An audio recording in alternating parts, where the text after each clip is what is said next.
Tant que je trouve sa vidéo, il a fait un match à 15 points, je crois. 15 points. J'ai pas regardé la lights encore, mais apparemment, il a fait un gros match ce week-end. On va aller checker ça. Ok. Marco, c'est un joueur qui a été meilleur scoreur des espoirs, du championnat espoir l'année dernière. Euh, voilà, qui a eu des offres de NCA cette année, enfin l'année dernière. Il a décidé de rester en France.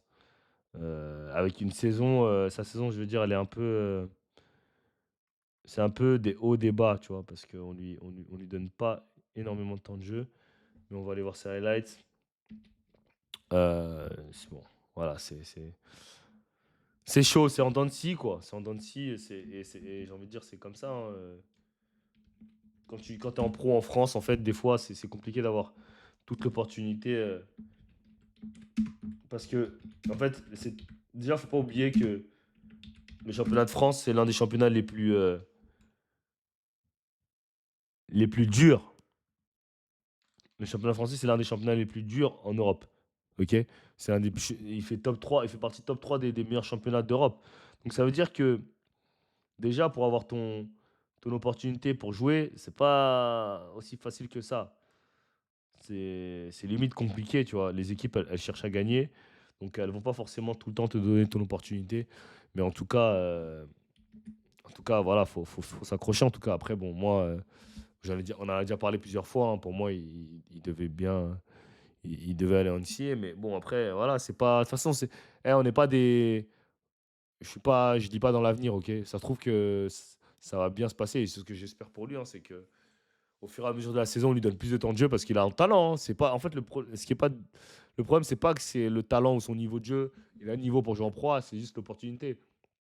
Euh, et l'opportunité, des fois, elle est juste pas là, en fait. Tu vois, juste pas là parce qu'en France, ils ont du mal à faire confiance aux jeunes. Il suffit qu'un coach devienne et te dise, ah, vas-y, c'est bizarre. Voilà, quoi.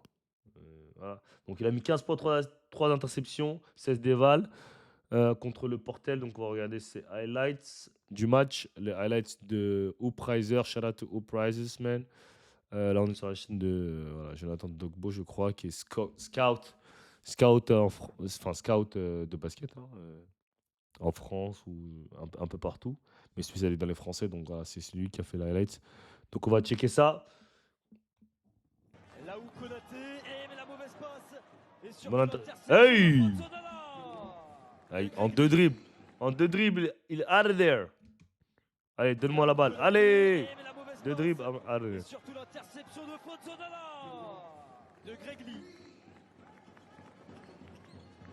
Moi, ce qui me dérangeait surtout, c'est qu'il jouait off the ball, tu vois. C'est ça qui me dérange vraiment, c'est qu'il joue plus poste 2 que poste 1. Et que, regardez, là, sur le système, il va se mettre dans le corner, tout simplement, tu vois. Et c'est ça qui me dérange, moi, pour son développement. Parce que moi, je pense à son développement. Au niveau du développement, même si tu joues en pro et que c'est pour t'asseoir dans le corner, tu te développes. Tu vois. C'est pas, en fait, Marco, c'est pas comme ça qu'il va s'améliorer, tu vois. Lui, faut qu'il ait le ballon dans les mains, faut qu'il fasse des erreurs. Et surtout parce que lui, là, son plus gros défaut, c'est les turnovers, tu vois. Et comment tu améliores ça? C'est en pratiquant. Mais si on te met dans le corner et tout, c'est sûr que tu vas pas faire de turnover, mais tu vas pas t'améliorer, tu vois. C'est un problème qu'on fait que repousser. Allez, les 20 dernières secondes. Ouais. Flandros Fleming Junior qui renverse le jeu. Peut-être pour un tir à 3 points qui va rentrer. Un peu plus de 3 minutes à jouer dans ce Bonne troisième défense. quart-temps. La grosse défense de Fozzodana. Fozzodana face à Ebuno Gambé.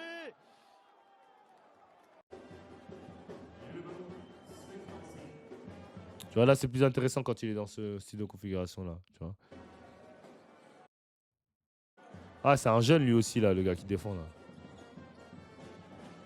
Et il est passé Fozzodana à la vitesse de cette partie. Plus 6 Bonne défense. pour Nancy. Et tout de suite, un ballon récupéré. Fozzodana qui saisit le ballon dans les mains d'Ebuno Gambé qui va provoquer une faute. Cette formation nordiste. Putain, c'est quoi cette défense, wesh? Putain. C'est quoi cette défense, wesh? T'imagines? Putain. Oh là là. Regardez la défense. Punaise. Oh là là, c'est quoi L'expérience, le cette défense, talent. frère? Bah ouais, Là où tire, mon Konaté, frère. Bah ouais. Fozzodana, la jeunesse, peut-être pour. Bah ouais, putain. Ah, c'est des ouf, c'est quoi cette défense? L'expérience, le talent de Laou Ils Konaté. sont malades. Et Fonzo Dada, la jeunesse, peut-être. Voilà. Il y a des bruits de trompette, non, après, bon, c'est pas ça qui. Les bruits de trompette, c'est pas dérangeant, on va dire. Mais non, mais après, moi, je l'ai déjà expliqué de toute façon. On va aller voir ses stats de la saison. Ça m'intéresse parce que je sais pas trop à combien de. C'est quoi ses stats avant de me prononcer sur ça, mais. En fait, bon, il y a des trucs que si vous saviez, vous serez choqués, genre. Vous pourrez. Franchement, si vous saviez les sommes que certains joueurs NCAA touchent, genre, moi, je me demande comment certaines personnes peuvent refuser dans l'NCAA, genre. J'essaie de trouver ça. Ok, on va regarder les stats. Si vous saviez. Non. Non, c'est crazy, bro. Pourquoi ça marche pas? Stat Center. Équipe. Nancy.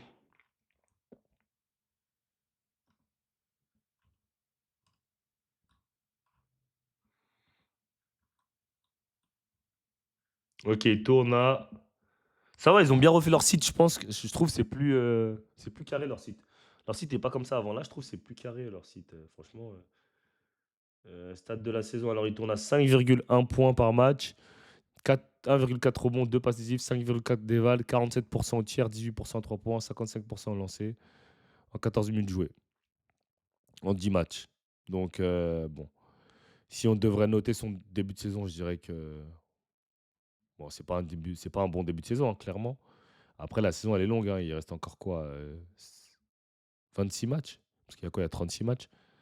Il reste encore 26 matchs, donc bon, la situation peut se débloquer, mais là, 18% à 3 points, c'est horrible, 55% au lancer, 2 passes décisives. Voilà, lui, son objectif, c'était d'être draft 2000, 2026. Et, enfin, moi, je reste sur mes dires, hein, sur le fait que je pense qu'il est meilleur que Nolan, hein. Et je l'ai toujours dit, moi, mais après, voilà, après, c'est.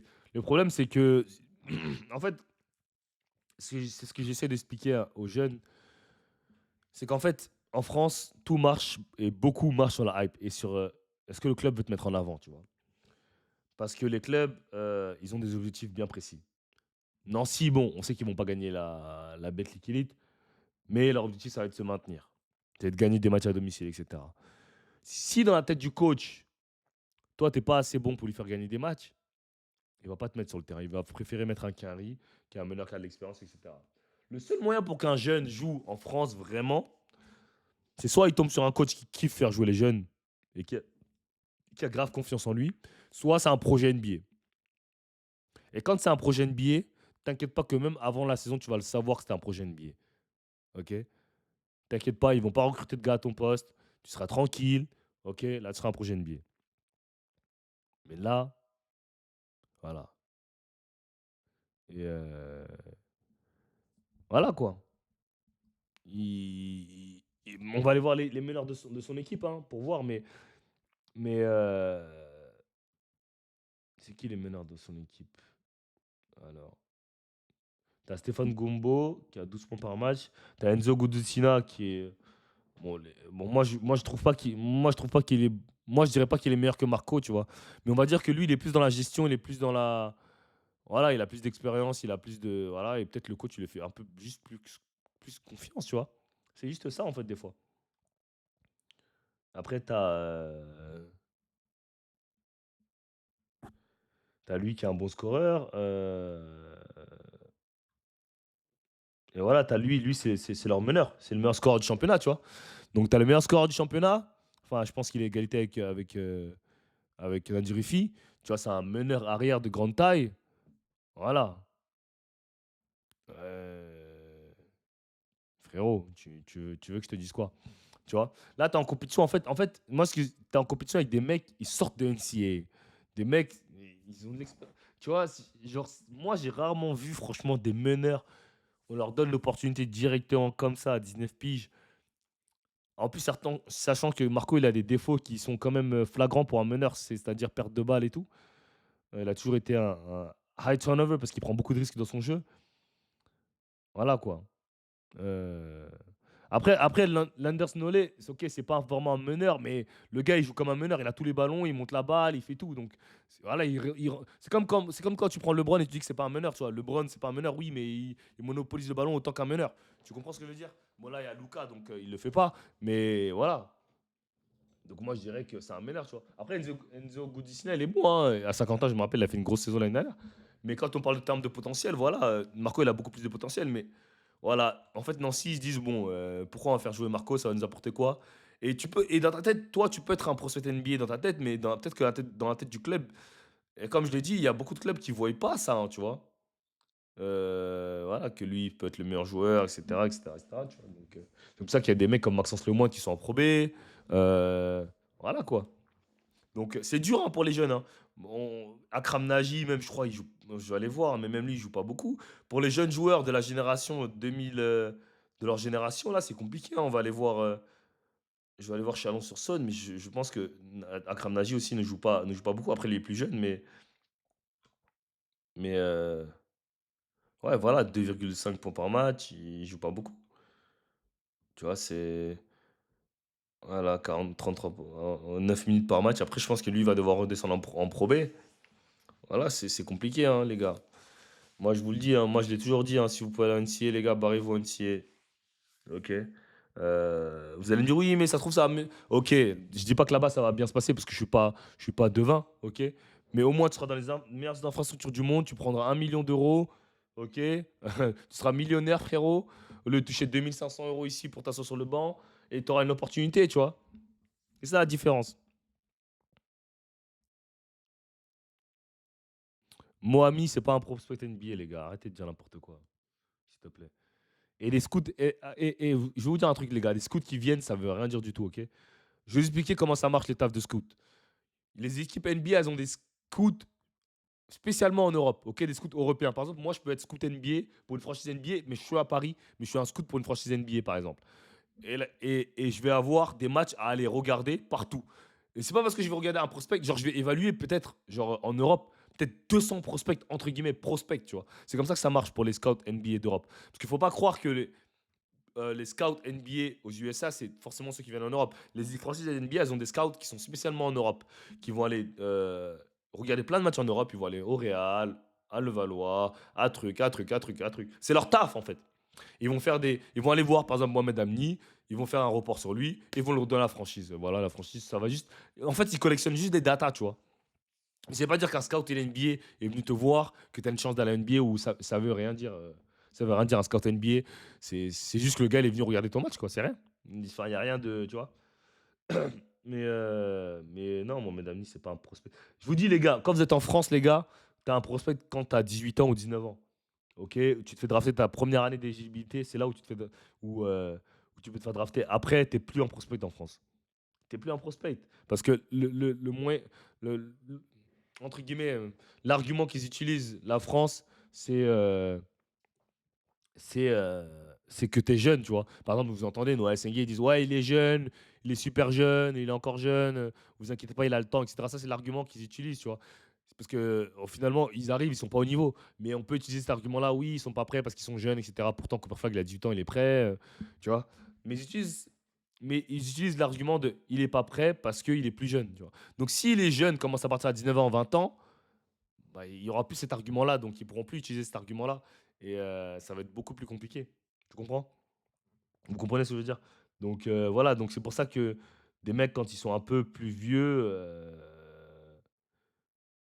ils ont moins de chances de se faire drafter. Beaucoup moins de chances. Et c'est juste la réalité du game. Il faut connaître la réalité du game, tu vois, pour la réalité du marché, tu vois. Tu vois, faut juste être honnête avec soi-même. C'est pour ça qu'il faut regarder le pour et le contre avant de prendre des décisions. Parce que c'est extrêmement. Et ouais, je regarde les stats de Mohamed Amni, tu vois. Il a 20 ans, il tourne à 8 points par match. Voilà, 8 points, 4 rebonds. Il n'y a rien de. Tu vois. Je serais lui, je partirais en NCA l'année prochaine. Prendre mon bag. Et après revenir en Europe si voilà. C'est tout, hein. C'est tout ce qu'il y a à faire. Pour tous les jeunes qui jouent en Pro A, voilà, qui sont comme lui, allez en NCA, prendre vos 1 million et après revenir en Europe. Jouer votre carrière professionnelle, c'est tout. Ok. Euh, Ok. Ok, donc c'est tout pour Marco, hein. Mais j'espère que ça va vite remonter pour lui, parce que c'est un gars qui a énormément de potentiel. Comme je l'ai dit, moi je pense que ça peut être un joueur NBA. Il a le physique pour, il a les qualités pour. En tout cas, j'espère pour lui que voilà, qu'il y aura des circonstances qui vont faire qu'il aura l'opportunité. Parce que là, enfin, j'ai envie de dire, plus la saison avance, plus les rotations se resserrent, entre guillemets. Mais ça va, Nancy sont bien classés, ils sont 9e quand même. Après, ils sont à 5-5, ils sont pas loin de la zone rouge. Mais laisse-moi voir Cholet, Mohamed Diarra, il fait quoi? Taf ou pas? Mohamed Diarra, il a 6 points, ok. 6 points, 6 rebonds. Ok, 23%, 3,4% de tir. Il joue 20 minutes par match, ok. Ok. Ok. Bon, on a fini avec cette vidéo.